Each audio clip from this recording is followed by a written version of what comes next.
Hello everyone and welcome back. तो ये है lecture number 2 for arithmetic progression. ठीक है, तो लास्ट लेक्चर के अंदर हमने डिस्कस किया था कि सीक्वेंसेस क्या होते हैं, और ये लेक्चर जैसे कि मैंने ट्यूटोरियल में कहा था कि अब हम लोग असली में चैप्टर के नाम से चैप्टर को शुरू करने वाले हैं। तो अरिथमेटिक प्रोग्रेशन होता क्या है वो हम इस चैप्टर के अंदर देखेंगे। समझ में आई बात? तो बढ़ते हैं। अगर ये ऑब्वियस ही बात है कि अरिथमेटिक प्रोग्रेशन के बारे में जानेंगे तो उसकी पहले डेफिनेशन पढ़ेंगे। तो बढ़ते हैं हमारी डेफिनेशंस की तरफ। और ये लेक्चर बहुत ज्यादा इंपॉर्टेंट लेक्चर है, क्योंकि अगर आप 5.2 एक्सरसाइज की बात करो तो पूरा का पूरा 5.2 का कॉन्सेप्ट ये पूरी आपको एक्सरसाइज बताएगी। ऑब्वियसली ट्यूटोरियल में हम लोग क्वेश्चन डिस्कस करेंगे, लेकिन ये पूरा का पूरा कॉन्सेप्ट वीडियो है, याद रखना। तो बढ़ते हैं आगे बिना किसी हिचकिचाहट के। तो डेफिनेशंस जो हम लोग यहां पर पढ़ने वाले हैं, तो पहले यहां पर आ रहा है कि अरिथमेटिक प्रोग्रेशन होता क्या है। ठीक है, पहली बात तो प्रोग्रेशन क्या होता है। जो अरिथमेटिक प्रोग्रेशन का मतलब है ना, वही प्रोग्रेशन का मतलब है। सिर्फ एक चीज का फर्क होता है, वो मैं आपको बता दूंगा क्या। पहले डेफिनेशन पढ़ते अरिथमेटिक प्रोग्रेशन की, कि it is a list of numbers in which each term is obtained by adding a fixed number to the preceding term except the first term। ठीक है, अब फर्स्ट टर्म से पहले तो कोई टर्म ही नहीं है, तो उसमें हम कुछ ऐड नहीं करते। तो फर्स्ट टर्म के बाद जितनी भी टर्म्स है उसमें हम लोग क्या करते हैं, एक फिक्स्ड नंबर को ऐड करते हैं। जब जब हम एक फिक्स नंबर को ऐड करते हैं to obtain the succeeding term, ठीक है, एक फिक्स नंबर को एक प्रीसीडिंग टर्म से ऐड करेंगे। एक प्रीसीडिंग टर्म है आपका, उसमें एक फिक्स नंबर को हम ऐड करेंगे जिससे हमारा एक सक्सीडिंग टर्म बनेगा। और ये अगर ऐसा एक पैटर्न फॉलो हो रहा है उसे हम कहते हैं अरिथमेटिक प्रोग्रेशन। अब प्रोग्रेशन और अरिथमेटिक प्रोग्रेशन में क्या फर्क है। प्रोग्रेशन में क्या होता है, ये लिस्ट ऑफ नंबर्स होते हैं जो कहीं ना कहीं लिंक्ड होते हैं प्रीवियस टर्म से और सेकेंड टर्म से। जब हम लोग पढ़ते हैं प्रोग्रेशन के बारे में तो हम लोग 3 टाइप के प्रोग्रेशन पढ़ते हैं। 11th पे आएगा अरिथमेटिक, ज्योमेट्रिक एंड हार्मोनिक। फर्क सिर्फ इतना है, एक में आप ऐड करते हो, एक में आप मल्टीप्लाई करते हो, एक में आप डिवाइड करते हो। ठीक है, फर्क सिर्फ ये चीज का होता है। यहां पर अरिथमेटिक ऑपरेशंस प्लस माइनस जो बेसिक हम लोग बात करते हैं, इसलिए अरिथमेटिक प्रोग्रेशन में आप क्या करते हो, ऐड अ फिक्स नंबर करते हो। आई बात समझ? बस इतना सा है। लेकिन एक बहुत ज्यादा इंपॉर्टेंट चीज लिखी है, और वो ये है कि an AP is a sequence. ठीक है, मतलब जो अरिथमेटिक प्रोग्रेशन है जिसका शॉर्ट फॉर्म एपी होता है, an AP is a sequence. तो अरिथमेटिक प्रोग्रेशन एक सीक्वेंस होता है। क्यों भाई, एक पैटर्न ही तो फॉलो हो रहा है। समझ में आई बात? इसीलिए एपी क्या है, सीक्वेंस है। लेकिन क्या हर सीक्वेंस एपी होगा? ऑब्वियसली नहीं। अब 1 क्यूब, 2 क्यूब, 3 क्यूब जब हम लोग देख रहे हैं, तो अगर हम लोग वही बात करें तो वो पैटर्न क्या था, 1, 8, 27, फिर 64। क्या इसमें हर बार क्या हम लोग एक फिक्स नंबर ही ऐड कर रहे हैं? देखो क्या लिखा था, फिक्स नंबर का एडिशन। तो यहां पर तो +7 हो रहा है, यहां पर +19 हो रहा है, और यहां पर प्लस आपका क्या हो रहा है, 37। तो अगर आप ध्यान से देखो, क्या एक फिक्स नंबर ऐड हो रहा है? नहीं। तो हर सीक्वेंस एपी नहीं होती, लेकिन हर एपी सीक्वेंस होती है। ठीक है, सबसे पहली बात। अब आगे बढ़ते हैं। तो आगे डेफिनेशन कुछ कहती है, वो ये है कि the first term is denoted by a. अगर बात करें सीक्वेंस की, तो सीक्वेंस में हमने देखा था कि हम लोग A1 से डिनोट करते हैं फर्स्ट टर्म को। यहां पर आपका एक्चुअल में A1 किसके बराबर है, A के बराबर है। So the first term is denoted by A and the fixed number which is added, ये जो fixed number है जो हम add कर रहे हैं, it is denoted by letter D, और इसका एक specific नाम है जिसको हम कहते हैं common difference।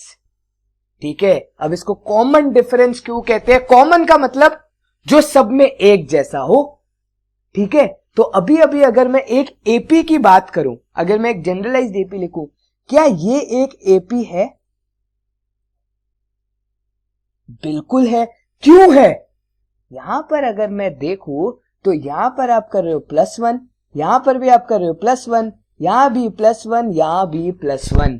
तो अगर ध्यान से समझा जाए, it is a list of numbers, it is a list of numbers in which each term is obtained, जो आपकी अगली टर्म है, it is obtained by adding a fix number. भाई +1 ऐड कर दिया टू द प्रीसीडिंग टर्म से हमने +1 add कर दिया, लेकिन फर्स्ट टर्म तो हम लोग एज इट इज कुछ भी लिख सकते हैं।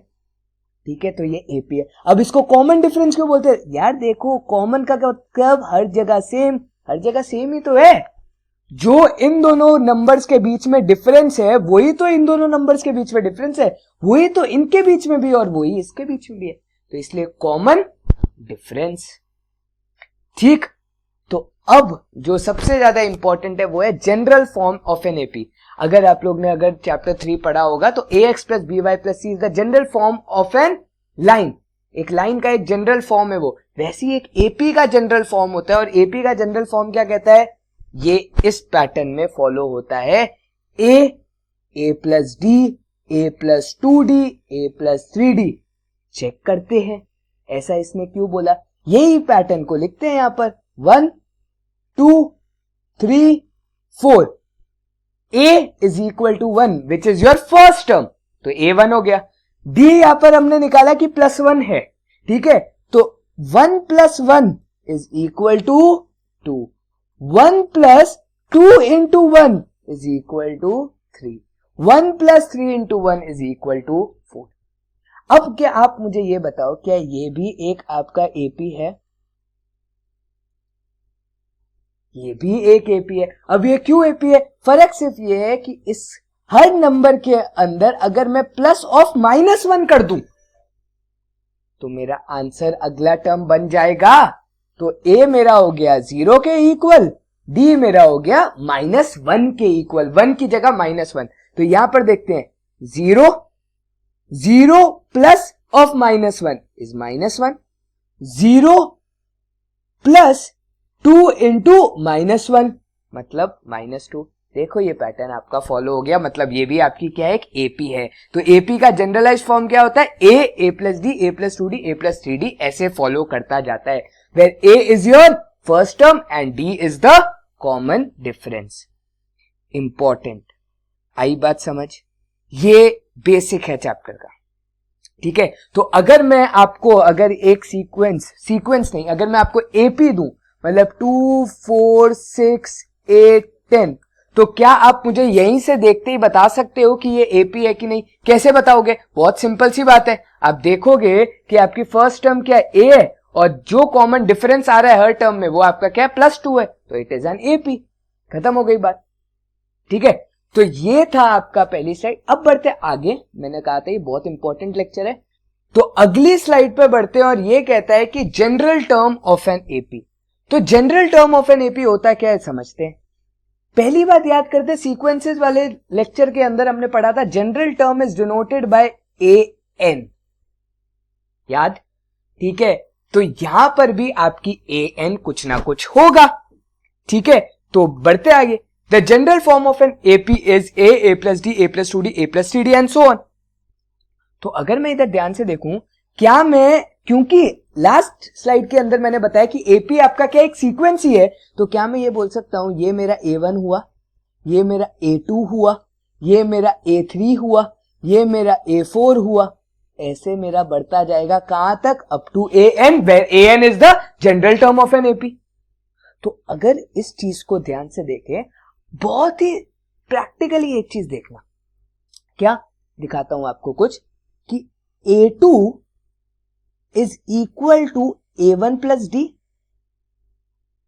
ध्यान से एक और चीज देखना, क्या मैं लिख सकता हूं a3 is equal to a2 plus D? a2 में अगर एक d ऐड कर दूं तो ये बन जाएगा। क्या a4 में लिख सकता हूं मैं, क्या लिख सकता हूं मैं? a3 plus D. तो अगर ऐसे ही मेरा पैटर्न फॉलो हुआ तो क्या मैं ऐसे लिख सकता हूं an will be equal to a of n minus 1 plus D? बिल्कुल सही बात है, क्योंकि जो nth टर्म है उसका जस्ट प्रीवियस टर्म का एडिशन अगर d के साथ कर दूं तो मेरा an बन जाएगा। लेकिन इसकी इंपॉर्टेंट बात एक और क्या है, वो आप लोग जरा ध्यान से देखना।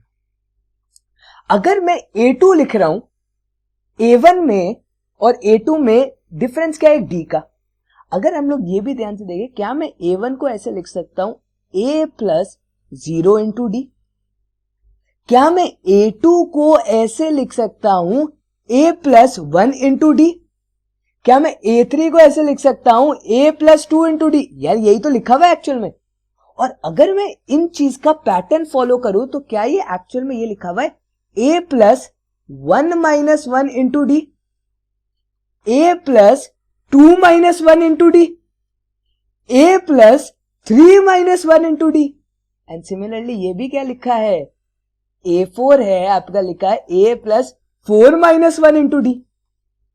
तो ये पैटर्न अगर आप ध्यान से देखो तो क्या हम लोग ये लिख सकते हैं कि AN will be equal to A plus n minus 1d, क्योंकि जो नंबर ऑफ टर्म है उसमें आप क्या कर रहे हो A प्लस n जो नंबर है माइनस 1 इंटू डी कर रहे हो, और वही तो आपकी क्या हो गई, जनरल टर्म हो गई। अब क्या करते हैं, इसको करते हैं वेरीफाई। कैसे वेरीफाई कि भाई क्या यहां से भी आपका आंसर यही आ रहा है, देखते हैं। तो अगर हम लोग ध्यान से यहां पर देखें तो ये क्या लिखा है, an which would be equal to a of n minus 1।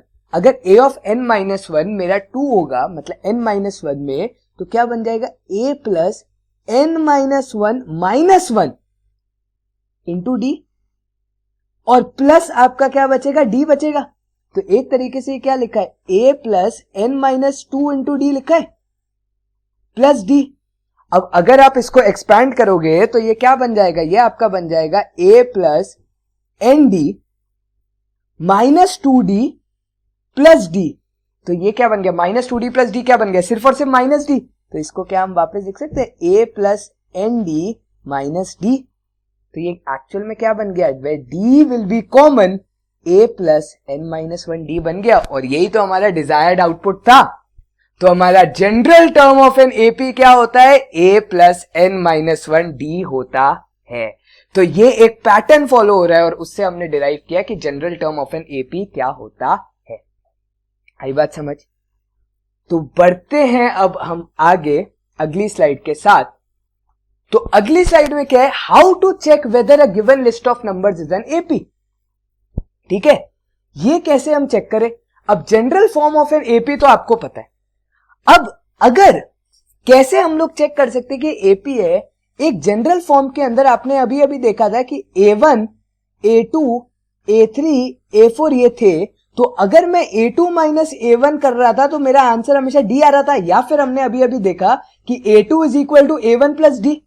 Similarly A3 will be equal to A2 plus D, या फिर क्या मैं बोल सकता हूं A3 minus A2 will be equal to D। फिर हमने देखा था A4 is equal to A3 plus D, या फिर A4 minus A3 will be equal to D।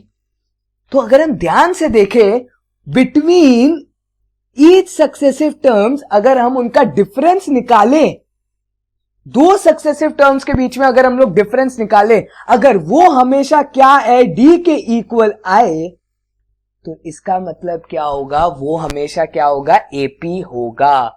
देखो आप देख सकते हो कि A प्लस 3D में से जब मैं A प्लस 2D माइनस करूंगा तो मेरा आंसर क्या आएगा, A से A तो हो जाएगा कैंसिल, बचेगा 3D minus 2D which is equal to D। तो हर दो सक्सेसिव टर्म्स के बीच में अगर हम दोनों को माइनस करें और हमेशा राइट माइनस वो करें, राइट वाली टर्म से, सक्सेसिव टर्म से पीछे वाली प्रीसीडिंग टर्म को माइनस करें, मतलब राइट वाली टर्म से लेफ्ट वाली टर्म को माइनस करें, तो हमेशा आंसर मेरा क्या आता है, D आता है। अगर फॉर एवरी टर्म, जितनी भी टर्म्स आपकी लिखी हुई है, सपोज करो 5 टर्म्स लिखी हुई है या 4 टर्म्स लिखी है, सबके बीच में अगर ये चीज हो रही है, तो इसका मतलब क्या, आपका वो लिस्ट ऑफ नंबर्स क्या है, एक एपी है। आई बात समझ? तो अगर मैंने आपको ये दे दिया 2, 4, 8, 10, ठीक है, तो इन दोनों के बीच में जब आपने डिफरेंस निकाला तो आएगा 2, इन दोनों के बीच में आया 4, इन दोनों के बीच में आया 2। क्या सब में सेम है? नहीं सेम है, तो इसका मतलब ये एपी नहीं हुआ। लेकिन अगर यही मैं लिखूं 2, 4, 6, 8, तो क्या ये एपी है? हाँ जी होगा, क्योंकि सब में कॉमन डिफरेंस क्या है, 2 है। समझ में आई बात? ठीक है, बड़े आगे। तो बढ़ते हैं, चलो। तो नेक्स्ट चीज है nth term of an AP from and.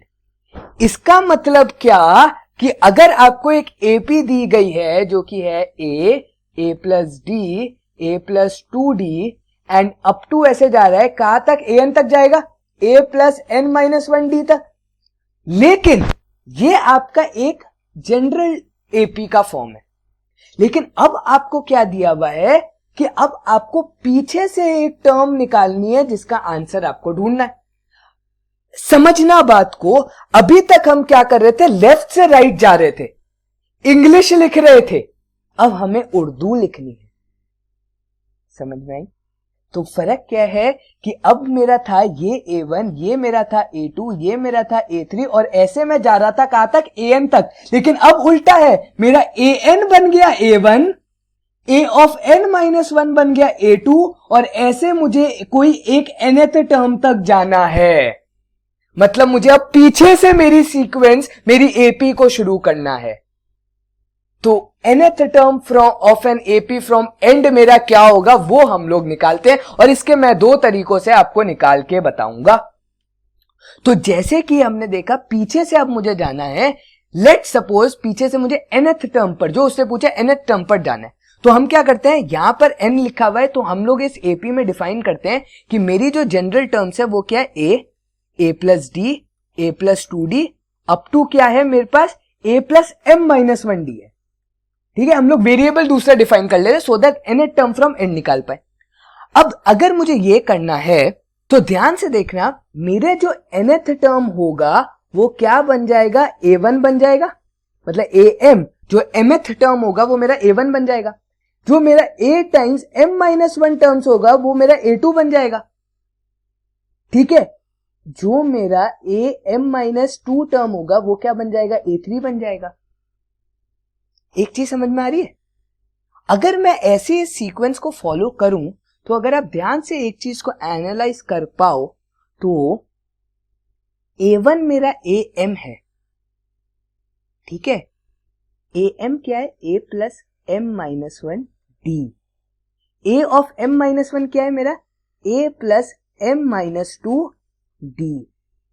अगर आप ध्यान से एक चीज देख पा रहे हो तो अब मैं इन दोनों को के बीच में अगर कॉमन डिफरेंस निकालूं तो मेरा कॉमन डिफरेंस क्या हो जाएगा, यहां पर मेरा कॉमन डिफरेंस हो जाएगा a plus m minus 2 into D minus a plus m minus 1 into D.